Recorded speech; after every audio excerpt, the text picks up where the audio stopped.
Bab 802. Apa kamu masih mau ikut campur urusan pribadi orang lain? Audrey Han tidak memikirkan apa yang dipikirkan oleh Colden Ye, dia hanya menukar sandalnya sendiri, lalu berjalan ke arah dapur sambil berkata, "Kamu duduk saja dulu, aku akan ambilkan minum untuk kamu, lalu bawa masuk pakaianmu." Membawa masuk. Colden Ye sepertinya menangkap sebuah informasi yang penting, dia tidak duduk, tapi hanya berdiri di ruang tamu sambil melihat ke arah sekitar. Audrey Han segera membawa segelas air hangat keluar, "Kamu minum dulu, Aku akan ambil pakaianmu." Setelah Audrey Han selesai bicara, dia berjalan ke arah teras. Kemarin malam pakaian Colden Ye tertinggal di kamar mandi, dia juga tidak enak langsung membuang pakaiannya, jadi dia pun mencuci pakaian Colden dan dijemur di teras. Ketika membawa masuk pakaian dari teras, hati Audrey Han bergetar. Dia tidak tahu akankah Colden Ye ikut berjalan keluar dan menertawakan dia orang cabul. Tapi kali ini dia tidak mengatakan itu. Audrey mengangkat bajunya dengan lancar, lalu kembali ke kamar. "Ini adalah pakaian yang kamu tinggalkan kemarin, lalu aku sudah bantu kamu bawa jas kamu ke laundry, mungkin besok baru bisa diambil." Colden Ye hanya mengiyakan kata-katanya sambil melihat Audrey yang sedang mengangkat baju, lalu melipatnya dan dimasukkan ke dalam kantung. Audrey Han merasa aneh saat melihat dia hanya mengiyakan kata-kata itu, lalu mereka berdua tidak mengatakan apapun di ruang tamu itu. Audrey Han merasa tidak enakan terus berada di sana, tapi Colden Ye sepertinya tidak memiliki niat untuk pergi dan tetap duduk di sana. Audrey Han terpaksa berkata, "Aku akan mencuci beras dan memasak nasi dulu, lalu baru pergi ke supermarket lantai bawah untuk membeli sedikit sayur dan daging segar." Colden Ye menganggukkan kepala, "Iya." Audrey Han. Bukankah saat ini seharusnya dia bilang, "Kalau begitu aku pulang dulu ya." Tujuan dia datang kemari untuk mengambil setelan dia, kan? Dia seharusnya pergi dari sana setelah mendapatkannya. Kata-kata yang Audrey lontarkan tadi juga sudah cukup jelas, siapa sangka dia masih tidak bergerak sama sekali. "Apakah kamu ingin makan malam di sini?" Audrey Han bertanya dengan hati-hati, lalu melihatnya dengan sedikit menilainya. Jika boleh jujur, dia tidak berpikiran ke arah ini. Kemarin malam dia bilang sup ikan yang dirinya masak biasa saja, jadi seharusnya dia tidak ingin memakan masakan dia lagi baru benar. Tapi sikap yang dia tunjukkan hari ini membuat Audrey Han melontarkan kata-kata seperti itu.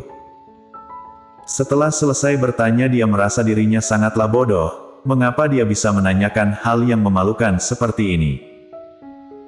Ketika Audrey Han sedang berpikir bagaimana cara memulihkan keadaan, Colden Ye tiba-tiba berkata, "Karena kamu sudah mengundang aku, maka aku terpaksa untuk menerima tawaran darimu."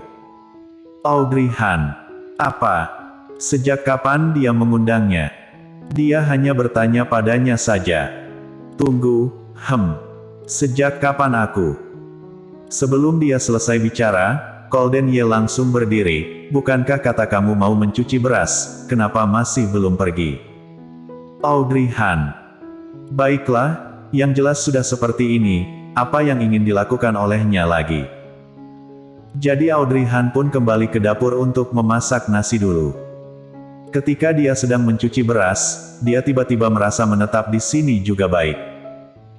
Jika kedepannya dia bisa seperti ini setiap hari, bukankah itu sangat bagus?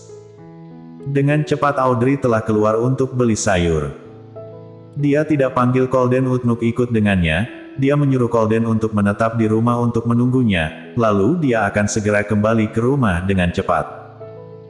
Tapi siapa sangka, ketika berjalan sambil ke depan pintu, Colden Ye malah ikut keluar sendiri. Audrey Han juga tidak mengatakan apapun, mereka berdua bersama-sama turun ke bawah. Supermarket sangat dekat dengan tempatnya, jalan kaki hanya membutuhkan beberapa menit saja, jadi mereka berdua pun tidak mengendarai mobil. Audrey Han suka makan ikan, selain itu ikan juga sangat bergizi untuk keadaan dia sekarang. Jadi setelah membeli sayur segar, dia pun pergi ke kios ikan. Ketika baru masuk ke dalam, sebuah aroma amis dari ikan langsung menerjang hidungnya.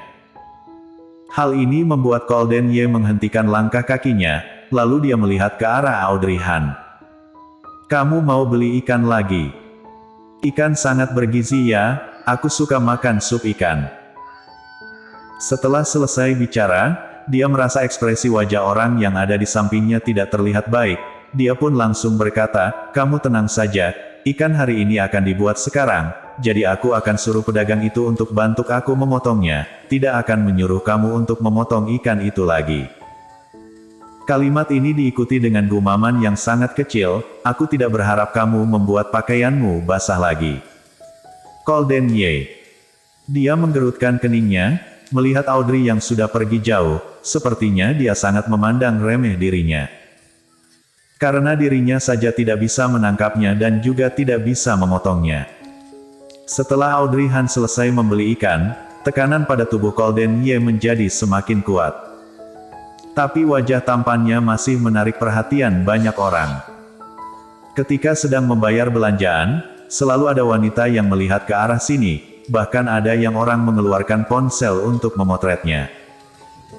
Akhirnya Golden Ye pun melihat mereka dengan tatapan yang tajam, jadi beberapa orang itu terpaksa menyimpan ponsel mereka dan melihatnya dengan takut. Adegan ini membuat Audrey Han berpikir, ternyata tidak peduli kemana saja perginya orang tampan, mereka tetap akan disukai oleh banyak orang. Setelah itu mereka berdua kembali ke kediaman Audrey Han lagi. Ketika sampai ke depan rumah Audrey, mereka menyadari George Kiao sedang duduk di depan pintu dan melihat mereka dengan tatapan yang terkejut. "Kalian?" George Kiao melihat adegan yang ada di depan mata mereka dengan terkejut. Golden Ye membawa kantung belanjaan yang mereka beli di supermarket, kelihatannya kantung itu sangat berat. Lalu Audrey Han membawa sebuah kantung yang kecil dan terlihat begitu ringan. Adegan ini terlihat seperti kehidupan sepasang suami istri. Tentu saja dia tidak berani mengatakan keluar hal ini, namun dia langsung bangkit dengan cepat dan berkata, "Hihi, aku datang untuk meminta makan lagi." Setelah selesai bicara, George Kiao merasakan tatapan mata yang tajam sehingga senyum di bibirnya membeku. Tanpa banyak berpikir pun dia langsung tahu siapa yang memberikan tatapan mata tajam ini. George Kiao berdeham sejenak, lalu pura-pura tidak terjadi apapun. Audrey Han membuka pintu dan terlihat biasa saja. "Masuklah." George Kiao ingin masuk ke dalam, tapi tubuh besar Golden Ye menghadang di depan pintu.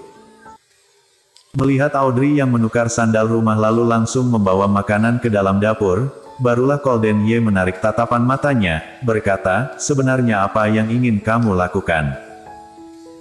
"George Kiao, aku tidak ingin melakukan apa-apa, aku hanya merasa asisten kamu itu sangat pintar masak, jadi aku datang untuk minta makan saja." Namun kata-kata dia membuat Golden Ye menggerutkan keningnya, jika hari ini dia tidak ikut kemari, apakah George Kiao juga akan datang? "Apa aku sudah setuju untuk membiarkan kamu ikut makan?" Golden Ye menoleh, lalu menatapnya dengan tidak senang. George Kiao tidak tahan menggucutkan bibirnya saat mendengar ini, "Aneh, ada hubungan apa kalau kamu menyetujuinya atau tidak? Aku juga bukan makan masakan kamu. Kenapa? Kamu hanya atasan dia saja, apakah kamu masih ingin mengurus kehidupan pribadi bawahanmu setelah pulang kerja?" George Kiao tersenyum menggodanya, lalu mengepalkan tangannya, berkata, "Goldie, kamu jangan terlalu mendominasi hingga ingin ikut campur dengan kehidupan pribadi orang lain. Untuk apa kalian berdiri di depan pintu?" Ketika Audrey Han keluar dari dapur, dia melihat mereka berdua masih berdiri di depan pintu, jadi dia pun bertanya kepada mereka dengan bingung. "Tidak." Ketika George Kiao melihat tatapan mata tercengang dari Golden Ye, dia langsung menyelinap masuk ke dalam, lalu bertanya dengan suara keras, "Kamu hari ini mau masak apa?" Bersambung.